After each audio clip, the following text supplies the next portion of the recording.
Hello everyone, I am Mr. Joy de Domingo and I'll be discussing the continuation of the topic Speech Act Theory.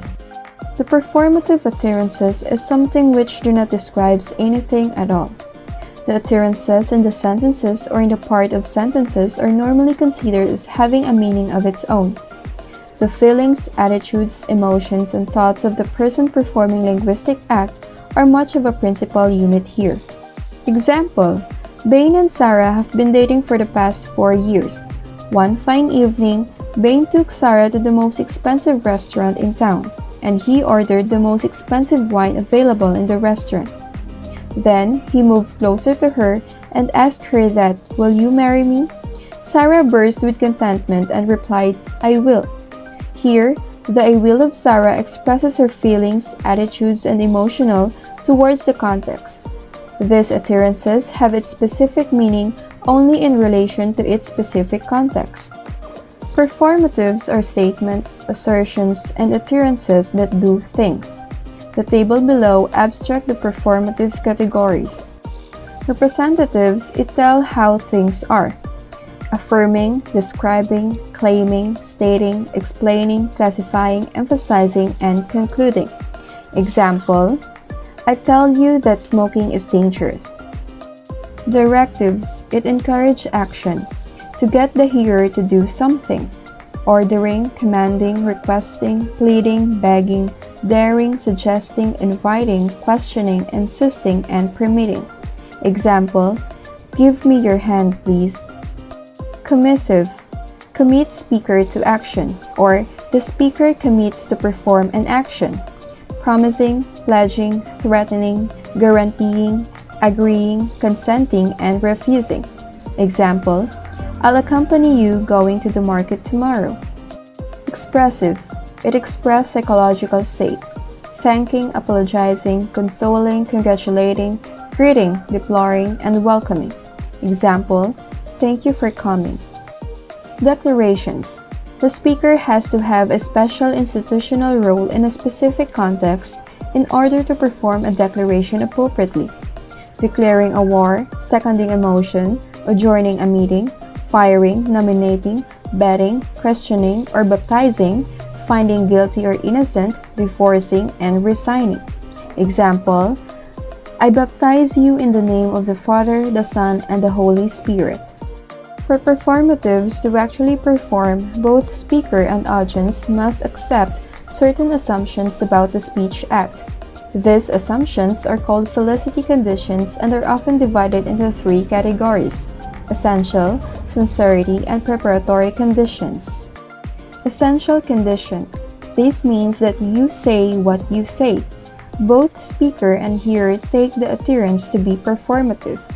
Example: if you say to a teacher, "I promise to do my homework," both of you think of that statement as taking a form of a promise.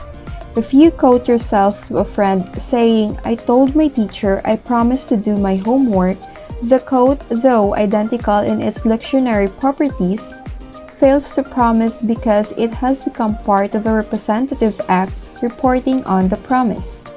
Sincerity condition: this means that you mean what you say. Both speaker and hearer takes the utterance to be intentional, to accurately represent the wish of the speaker and the hearer's understanding that the utterances expresses that wish. Example: if you say, "I promise to do my homework," to a teacher, both of you think of that statement as being a promise, as a verbal contract suggesting that you want to do the homework and possess the requisite capacities to complete it. Preparatory conditions: this means that you can do what you say. Both speaker and hearer agree that it is situationally appropriate for you to perform the speech act.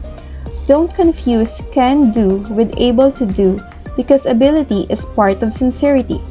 In this case, can do means allowed to do, to be socially sanctioned to perform the act.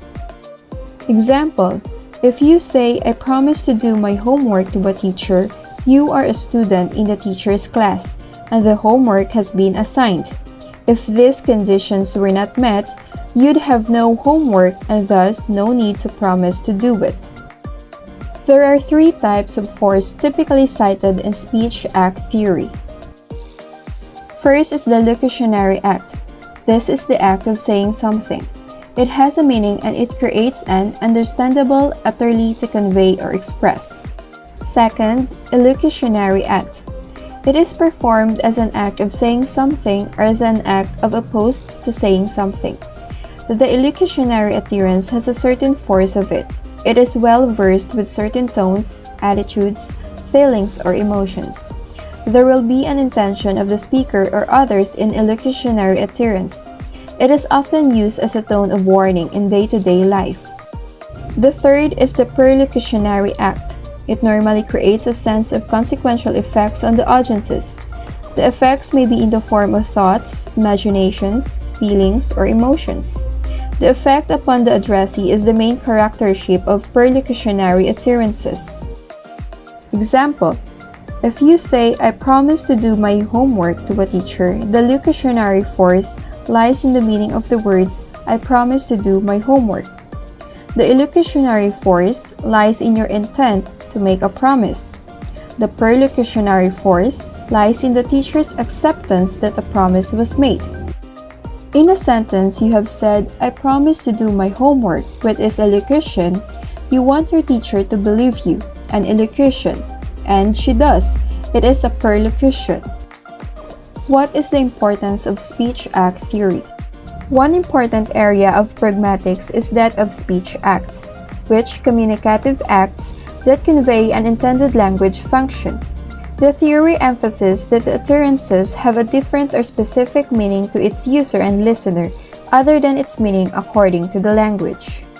Illusionary acts are important in communication to express an idea or assertion which promotes types of actions like stating, questioning, requesting, commanding, and threatening. These actions are performed by a speaker when producing an utterance. The graphic below illustrates the relationship of the forces. Austin himself admits that these three components of utterances are not altogether separable. Searle suggested that the basic unit of linguistic communication is speech act. It can be a word, a phrase, a sentence, or a sound. It should fulfill the task of expressing the intention of the user. Understanding the user's intention can lead to complete understanding of the speech act. Speech acts occur in everyday talk and everyday society, with various ranges of explicitness. For second language learners, it is important to know which speech acts are different in the first and target language, how they are different, and what is not appropriate to say. The context of speech act is in the context of situation, then explanation. The speech act borrows its ideas from structuralism.